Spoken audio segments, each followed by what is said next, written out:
कोपऱ्यात बसून कुठे स्केच काढले जात आहेत, तर कुठे रंगांची किमया साकारली जाते, तर कुठे मनातली कलाकृती कागदावर उतरवण्याचा प्रयत्न सुरू आहे। कलेच्या विद्यार्थ्यांचा हा मेळावा कुठे भरलाय असा प्रश्न तुम्हाला पडला असेल, तर हे विद्यार्थी आहेत नामांकित जे स्कूल ऑफ आर्ट्सचे।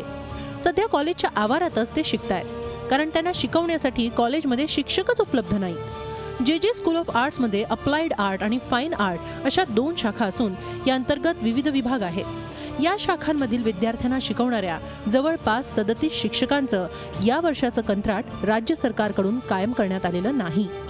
गेल्या 40 दिवसांपासून विद्यार्थ्यांना शिकवण्यासाठी कुणीही नाही। त्यामुळे आता सिनियर्सच्या मदतीनं विद्यार्थ्यांनी कॅम्पसमध्येच काम सुरू ठेवलंय। मेटल डिपार्टमेंटला शिक्षक नसल्यामुळे असाइनमेंट काय करावी किंवा त्यांच्याकडनं स्केच कसं फायनल करून करावी, इथून बेसिक प्रॉब्लेम येत आहेत। तर तेच सध्या प्रॉब्लेम चालू, त्यासाठी आम्ही सगळे म्हणजे स्ट्राईकवर बसलो आहे। म्हणजे ह्याच्या आधी आम्ही डायरेक्टरकडे 2 लेटर्स पाठवली आणि त्याच्यावर काही रिप्लाय मिळाला नाही। 9 जूनपासून आमचं अकॅडमिक इयर सुरू झालं कॉलेजचं, परंतु डिपार्टमेंटमध्ये अजूनही म्हणजे शिक्षक प्राध्यापक उपलब्ध झालेले नाहीत। आम्ही आमच्या परीने असाइनमेंटला सुरुवात केली आहे, परंतु जो शिक्षक जे असाइनमेंट देतात आणि आम्ही असाइनमेंट करतो त्याच्यामध्ये बराच फरक पडतो। फाईन आर्ट्स अंतर्गत येणाऱ्या metal, ceramic, textile, interior, painting, sculpture या विभागात मिळून एकूण 15 प्राध्यापकांची आवश्यकता आहे। तर अप्लाइड आर्ट्समध्ये इलिस्ट्रेशन, फोटोग्राफी, टायपोग्राफी, ग्राफिक्स या विभागांसाठी जवळपास 12 ते 13 प्राध्यापकांची कमतरता आहे। यापैकी मेटल आणि टेक्स्टाईलसाठी तर एकही प्राध्यापक उपलब्ध नाहीये। पूर्णवेळ प्राध्यापक नसल्यामुळे विद्यार्थ्यांना तांत्रिक बाबी समजून घेण्यात असंख्य अडचणी येत आहेत। असाइनमेंट्स कशा पूर्ण करायच्या याबाबत मार्गदर्शन करण्यासाठी प्राध्यापकच नाही। कॉलेजमध्ये उपलब्ध असलेलं साहित्य आपल्या आर्टसाठी कशा पद्धतीनं वापरायचं हेही शिकता येत नाहीये।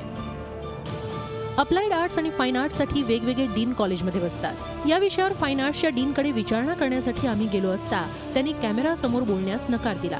मात्र विद्यार्थ्यांची अडचण होतीये हे मान्य करत आम्ही शासनाच्या अप्रूव्हलची वाट पाहत असल्याचं त्यांनी सांगितलं।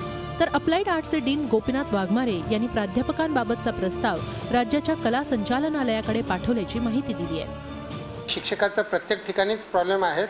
तर आमच्या इथं जे काही शिक्षक कमी होते, काही कंत्राटी बेसवरती घेतलेले होते, ते त्यांची नियुक्त्या संपल्या।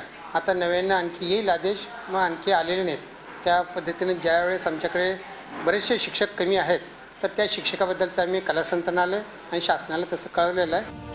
दोन्ही शाखेच्या डीन्सने प्रस्ताव कला संचालनालयाकडे पाठवल्यामुळे आम्ही संचालक जी धनुकार यांना विचारण्यासाठी गेलो, मात्र ते आपल्या कार्यालयात नव्हते।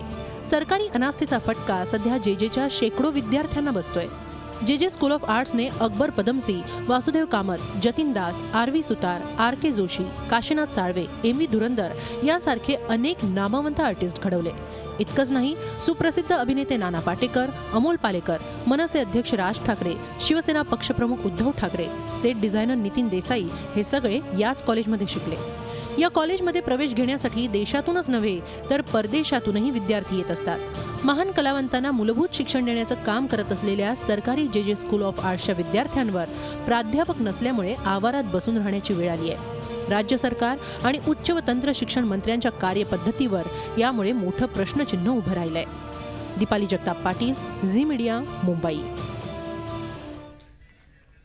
राज्यातल्या 2 महत्त्वाच्या पक्षांचे प्रमुख उद्धव ठाकरे आणि राज ठाकरे या जे स्कूल ऑफ आर्ट्समध्ये शिकले। विशेष म्हणजे या दोन्ही पक्षाच्या विद्यार्थी संघटना आहेत मनविसे आणि युवासेना। विद्यार्थ्यांचे प्रश्न सोडवण्यासाठी स्थापन केलेल्या या विद्यार्थी संघटना त्यांचे पक्षप्रमुख ज्या कॉलेजमध्ये शिकलेत त्या कॉलेजच्या विद्यार्थ्यांसाठी पुढे येतील का हा प्रश्न आहे। याच विषयी आम्ही शिवसेना पक्षप्रमुख उद्धव ठाकरे यांची प्रतिक्रिया घेतली। असं असेल तर परिस्थिती खरंच गंभीर आहे, कारण मी स्वतः अप्लाइड आर्टचा विद्यार्थी आहे आणि म्हणावं तसा हा विषय काही सोपा नाही आहे। हा खूप क्रिएटिव्ह असा विषय आहे। तिकडे शिक्षकसुद्धा त्या दर्जाचे लागतात आणि मला असं वाटतं शिक्षक नाही आहेत, उपलब्धच नाहीत अशातला भाग नाही आहे। पण या विषयात जरा सरकारने खरं लक्ष द्यायला पाहिजे। झी 24 तास रहा एक पाऊल पुढे।